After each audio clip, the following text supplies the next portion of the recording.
Hey people, how are you? I hope that you guys are doing well. So I'm sorry if I'm getting blurred और image थोड़ी अच्छी नहीं आ रही. खैर, important है हमारा वीडियो, ओके, जिसमें मैं मैथमेटिक्स के इम्पॉर्टेंट क्वेश्चंस बताऊंगा ना. क्वेश्चन नहीं, फॉर्मूलेज. गाइस, फॉर्मूलेज रिवीजन कर लो अभी जो भी मैं बता रहा हूँ, ठीक है, without wasting much of time. देखो, सबसे पहले A plus B into A minus B is A square minus B square. मतलब ए प्लस बी इंटू आप ए माइनस बी करोगे तो you will get A square minus B square. So ये algebraic formula है, algebraic. Fine. ये अपने बहुत use होते हैं. A plus B square is a plus b the whole square is a square plus b square plus 2ab. a minus b whole square is a square plus b square minus 2ab.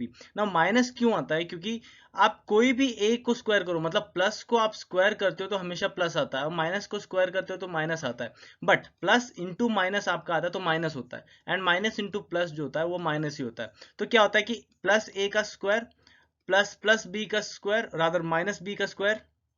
तो ये minus भी आएगा ना आपका, minus B का square हो जाएगा ये, माइनस बी का स्क्वायर प्लस 2 इंटू ए, क्या अपना A plus A into minus B. तो क्या हो जाएगा, ये A square plus minus B का स्क्वायर होता है, माइनस का स्क्वायर होता है प्लस, तो plus B square minus plus into minus minus 2ab. So ये लॉजिक है इसका, ठीक है. Now A plus B plus C का whole square comes out to be A square plus B square plus C square plus 2ab plus B C plus C A. Alright, या A C. A cube plus B cube, ये formula आपको आना चाहिए. This is called as factorisation formula. Factorisation formula, okay, formula. Fine. So ये चीज हो गया. A square minus A B plus B square. A cube minus B cube comes out to be A minus B. A square plus A B plus B square. Okay. Now ये बहुत important है क्योंकि AFCAT में मैंने देखा हुआ है, इस पे ही, एफकैट नहीं है सीरीज पे, I am not sure, but I have seen questions on this. Okay. क्या है कि अगर if A cube plus B cube plus C cube minus 3ab is equal to A plus B plus C bracket में into A square plus B square plus C square minus A B plus B minus B C minus A C, when a plus b plus c is equal to zero. ना ये तो हमारा formula हो गया, ठीक है, ये अपना फॉर्मूला हो गया, ठीक है, ये अपना फॉर्मूला हो गया. अगर a plus B plus C is equal to zero है तो ये जीरो है, इसकी वैल्यू जीरो हो जाएगी. तो zero into zero, zero into anything number is zero, right. So A cube, तो ये 3abc RHS में लिखा हो, तो A cube plus B cube plus C cube is equal to 3abc. ठीक है. सो ये चीज इंपॉर्टेंट है guys, I want you to take care of it. Okay. Now comes profit and loss. Profit and loss जो है ये आपका एफकैट के लिए बहुत इंपॉर्टेंट है. एफकैट के लिए also guys, if you are new to this channel consider subscribing. ठीक है, सब्सक्राइब करो एंड फॉलो करो हमारे इंस्टाग्राम चैनल को. आई टेल यू, इंस्टाग्राम पे हम बहुत क्वेश्चंस अपलोड करते हैं. It will be very beneficial for you. ठीक है, Instagram at winners guide, link description में दे दूंगा. ओके. गेन, गेन मतलब सेलिंग प्राइस. सेलिंग प्राइस मतलब क्या होता है कि बेचने का. जैसे for example I am a दुकानदार, ओके, मेरे को गोडाउन से मिली या फैक्ट्री से मैंने कोई चीज 100 रुपए में खरीदी और मैंने बेच दी कस्टमर को. कस्टमर को बहुत सारे कस्टमर हैं, उनको सबको बेच दी मैंने कितने में, से सपोज 200 रुपए में. फाइन. सो मेरा सेलिंग प्राइस जो हो जाएगा, सेलिंग प्राइस हो जाएगा 200 और कॉस्ट प्राइस हो जाएगा 100 रुपीज. ठीक है, मैंने खरीदा 100 रुपए में, बेचा 200 रुपीज में. तो गेन मतलब डेफिनेटली सेलिंग प्राइस अगर ज्यादा है कॉस्ट प्राइस से तभी गेन होगा ना, तभी गेन होगा या प्रॉफिट होगा मुझे, राइट. अगर मैं ज्यादा में बेच रहा हूँ, कम में खरीद रहा हूँ, तो मेरे को डेफिनेटली फायदा होगा ना. तो कितना हो जाएगा यहाँ पर प्रॉफिट, 100 रुपीज का. फाइन. सो ये चीज है. अगर लॉस तब होगा मुझे, मैंने ज्यादा में खरीदा और कम में बेचा. ठीक है. लॉस और gain is always reckoned on CP. CP के हिसाब से हम लॉस और गेन निकालते हैं हमेशा. Alright. Now gain percentage. Gain percentage is equal to gain into 100 divide by CP. Gain into 100 divide by CP. Alright, ये चीज है. और loss percentage, loss into 100 divide by CP, ये फॉर्मूला है. Selling price. Selling price is equal to, now these all are formulas guys, formulas. Okay. आप ऐसे लिखा सकते हो या फिर आप कैसे कर सकते हो. देखो, I don't like to learn everything. Rather I what do I do is मतलब मैं एक ही फॉर्मूला करता हूं और उसी पे बेस्ड सारे सारे फॉर्मूले को कंपेयर करने की कोशिश करता हूं. देखो, मैं बताता हूं अभी कैसे है. एक ही फॉर्मूला है, आपको ज्यादा टेक केयर करने की जरूरत नहीं है. आप ये चीज जानते हैं, ये चीज तो बकायदा जानते हैं आप कि या फॉर्मूला क्या है अपना, percentage profit. Profit percentage is equal to profit in rupees divide by CP into 100. Okay, so ये निकालने के लिए इससे इंटू डिवाइड बाय 100. ठीक है, सो यही चीज किया इन लोगों ने, loss. Okay, now selling price जो होगा वो मेरा ये फॉर्मूला हो जाएगा 100 plus gain percentage divide by 100 into CP. Loss selling price एक और फॉर्मूला, अगर ये आपके गेन के टर्म्स में होगा और ये आपके लॉस के टर्म्स में होगा. ठीक है, और कॉस्ट प्राइस आपके सेलिंग प्राइस के मतलब कॉस्ट प्राइस होगा आपका ये लॉस रादर ये गेन के पर्सपेक्टिव से होगा, ये लॉस के पर्सपेक्टिव से होगा. Okay, so you can solve it by the normal approach also. Now average मेरा फेवरेट चैप्टर है. ठीक है, एवरेज क्या होता है कि average is the sum of all data values, number of data values added upon like above in numerator. मतलब क्या है कि what is average is sum of all observations divided by total number of observations. Fine, so ये formula है. Now average of first n natural numbers is n plus 1 divided by 2. Average of squares of first n natural number is n plus 1 2n plus 1 whole divided by 6. Average of cubes of first n natural number is n plus 1 ka whole square. I'll just try to erase it. Yeah, yep, n plus 1 whole square divided by 4. Okay, average of first n even natural number, even matlab 2 4 6 8 10 12 ऐसा dot dot dot, तो n plus 1 and first n odd numbers is n. Okay, so ये भी चीज simple सा है. Now ये क्या है, या shortcuts for frequently asked percentage question. Shortcuts क्या क्या है देखो, I would not suggest, like मेरे को कभी पसंद नहीं आया, बट आप ऐसे कर सकते हो. We can write a percentage को a by 100. ठीक है, a by 100 कर सकते हैं. For expressing fraction into percentage a by b को क्या a by b into 100. Fine, now ये क्या है, to find how much percentage one quantity of another quantity, required percentage the quantity. या ये अपना SP और CP वाला, SP and CP वाला ही है. या फिर आप जैसे सपोज आपके पास 10 चॉकलेट है, आपने 5 चॉकलेट दे दी, तो कितना परसेंटेज हो जाएगा, तो ये हो जाएगा 50%, ऐसा वाला. ठीक है, वही चीज, the quantity to be expressed in percentages. ठीक है, कितना 5 मेरे को एक्सप्रेस करना था, और सेकेंड क्वांटिटी क्या थी मेरी 10 इंटू 100, सो 50%. फाइन, सो ये चीज हो गया. परसेंटेज इंक्रीज और डिक्रीज इन द वैल्यू और initial value into 100. For example 100 रुपए की एक चीज है, उसमें 50 रुपए महंगा हो गया, तो कितना हुआ इंक्रीज 50, और डिवाइड बाय कितना था वो पहले. या मैं वही एग्जांपल ले रहा हूँ कि सपोज 60 कर लो, तो 100 से 100 60% इंक्रीज हुआ.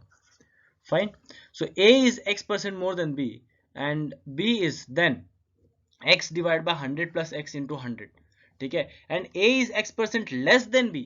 याद रखना, ये दोनों बहुत इंपॉर्टेंट है. अगर आपको याद करना है तो ही करो, अगर याद हो रहा है तो ही याद करना, otherwise you can skip it. Alright, so याद हो रहा है तो करो, otherwise do not try to confuse yourself. Alright, now if the price of commodity is increased or decreased by x%, then decrease or increase in consumption so as not to increase or decrease the expenditure is. now increase, अगर increase है तो हमेशा plus आएगा guys, plus, और decrease है तो हमेशा negative आएगा, ये तो आप जानते हैं. ठीक है, this is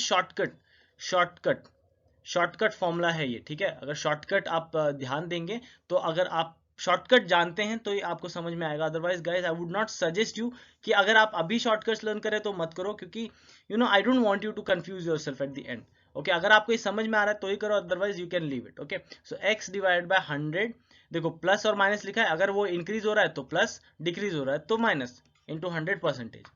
If the value of an object first changed, increased or decreased by x% and then changed, increased or decreased by y%. मतलब कोई क्वांटिटी की प्राइस पहले 5% से बढ़ा दी and then 10% से कम कर दी, तो what is the overall percentage. देखो ये plus minus x plus minus y, again plus और माइनस. ये फॉर एग्जांपल पहले बढ़ा दी ना, तो +5, फिर डिक्रीज कर दी -5, प्लस ये ऐसा करते कर देना प्लस माइनस, तो +5 इंटू 10 -10 डिवाइड बाय 100, ऐसे करके कैलकुलेट करना तो आपको मिल जाएगा.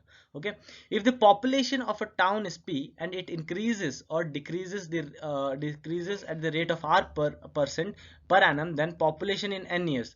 ये अगर आप ध्यान से देखोगे तो कुछ जाना पहचाना वाला कॉन्सेप्ट लग रहा होगा आपको. ओके, बट अलग है, don't try to compare it. okay, so population after n years क्या हो जाएगा, प्रिंसिपल मतलब कितना पॉपुलेशन था plus 1 upon R rate divide by 100 raise to power n मतलब टाइम, ठीक है, प्लस माइनस जो भी दे रखा है आपको रेट, ठीक है। और पॉपुलेशन n ईयर्स अगो पहले कितना था, तो पहले में p divide by 1 plus minus r by 100 आ जाएगा और whole raise to power n आ जाएगा। ओके सो ये चीज है। Now if present population of a city, guys I am telling you ऐसे क्वेश्चंस आएंगे आएंगे, पिछले बार भी आए थे, इस बार भी आएंगे, ऑलराइट, इसलिए ध्यान से पढ़ो इस चीज को। Okay now yeah, if a percentage population of a city is p and there is an increment or decrement of r1 percentage, r2 percentage, r3 percentage in first, second and third year respectively, then population after 3 years, 3 year है ना, n मतलब 3 होता है, तो 3 बार multiply कर दो, ठीक है, 1 plus minus r1 by 100, 1 plus minus r2 by 100, 1 plus minus r3 by 100, ये आपका आंसर आ जाएगा। शॉर्टकट्स है गाइस, शॉर्टकट्स, ठीक है। Now time and work problems, time and work में more man can do more work, ये चीज याद रखना, ठीक है, क्योंकि direct proportion, there is something called as direct and indirect proportion, indirect proportion. okay, so more men can do more work means more time required to do work, ठीक है। men is directly proportional to work, men is directly proportional to time, more men can do more work in less time, rather ये less time में आएगा, ठीक है, 1 by time less time, ठीक है। या more men can do work in less time, m men can do a piece of work in t hours, then the total effort of work is w is equals to mt man hours, rate of work into time is equal to work done, ठीक है, ये आपको याद रखने की जरूरत नहीं है, it's okay if you do not recall it. If A can do a piece of work in d days, then a's 1 day work is definitely 1 by d, and similarly a part of a work done by a for t days, मतलब t से एक दिन में a 1 day में अगर suppose 1 by a काम करता है तो t day में कितना काम करेगा, so t into 1 by a, right, so ये फॉर्मूला है। Fine. If A's 1 day work is 1 by D, then A can finish the work, the whole work in D days. मतलब लास्ट में whole work मतलब तो आप उसको reciprocal कर देते हैं, रेसिप्रोकल कर देते हैं, राइट, सो वही चीज है। Now M D H by W is equals to constant, मतलब M1 D1 H1 is equals to M2 D2 H2, ये फॉर्मूला होता है अपना। Fine, so M is number of men, days, hours, amount of work. Okay, now if M1 men can do W1 work in D1 days working H1 hours per day, and M2 men can do W2 work in D2 hours in D2 days working H2 hours per day, then ये formula is most important guys, most important, you can mark it out also, alright। So M1 D1 H1 is equal to M2 D2 H2 divided by ये, या ये बहुत important है, या फिर कुछ लोग ऐसे लर्न करते हैं H1 W2 is equal to M2 D2 H2 W1, ऐसे भी लर्न करते हैं, but I don't want you to learn like जब जो भी वन वाले टर्म्स है वो एक ही साथ रहने दो, ठीक है, डिवाइडेड में डाल देना, ऑलराइट, या so if A is x times as good as workman as B, then ratio of work done by A and B is x is to 1, okay, x is to 1 होगा, okay। Ratio of times taken by A and B to finish the work is 1 is to x, there is a difference guys, x is to 1 and 1 is to x में hell lot of difference है, do not try to confuse yourself, that is A will take 1 by x of the time taken by B and to do the same work, alright, try to understand each and every concept very clearly, okay। If A and B can do a piece of work in x days and y days respectively, then time taken by A and B together to complete, ये question ना again मैं बोल रहा हूँ, question सीधा आएगा। If A can do a piece of work in x days and y days respectively, then A and B, ठीक है, तो what is time taken by both together, so xy divided by x plus y, that's it, आपको कुछ ज्यादा सोचने की जरूरत ही नहीं, ठीक है। So guys, I want you also to share this video to most of the people so that they can also get benefit out of it, okay, yeah।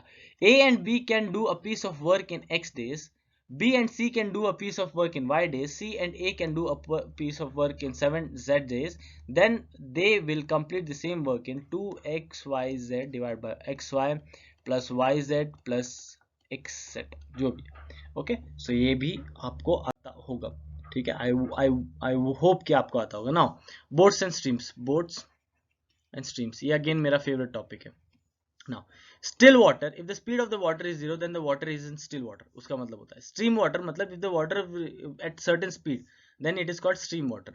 Downstream motion in water, the direction along the stream is called downstream. अगर ये पानी है, for example, not this, blue से कर देते हैं. अगर beg your pardon guys, okay, gotcha. Yeah, if देखो ये आपका रिवर है सपोज, ठीक है, ये रिवर है, ऐसा तो रिवर कभी नहीं होता, ये तो वाटरफॉल हो गया.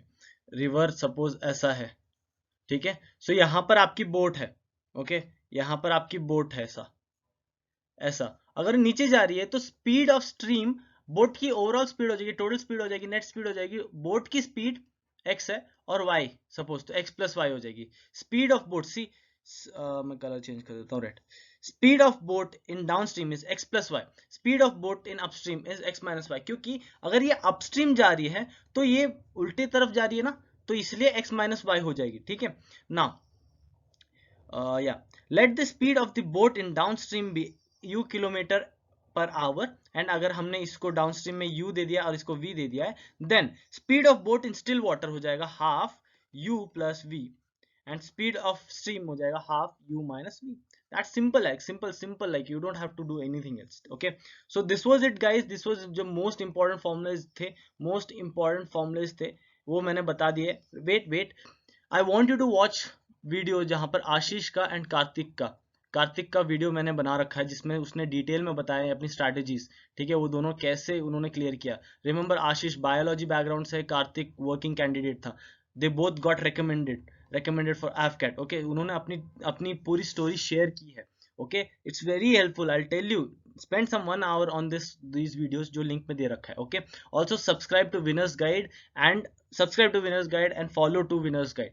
ओके, वहां पर आपको क्वेश्चंस मिलेंगे. Okay, so it's very good for you to create an healthy environment where you encounter more and more questions, so that you can solve them and gain that confidence. Okay, so I'll meet you in the next video. Till then, take care. Bye bye.